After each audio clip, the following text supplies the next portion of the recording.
এক জঙ্গলে এক নেকড়ে বাঘ ছিল।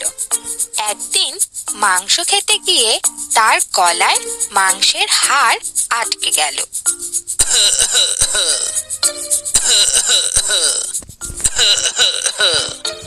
উহ, গলায় হাড্ডি ফেসে গেল রে।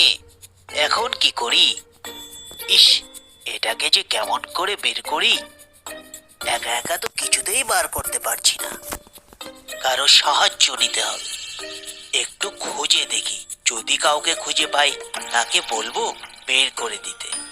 নেকড়ে জঙ্গলের মাঝের রাস্তা দিয়ে চলতে শুরু করলো। কিছু দূর যাওয়ার পর নেকড়ে একটা ছোট্ট খরগোশের দেখা পেল। সে খরগোশকে বলল, ভাই, একটু সাহায্য করবে? হ্যাঁ, আসলে আমার গলায় একটা হাড্ডি ফেসে গেছে, কিছুতেই বের হচ্ছে না, একটু বের করে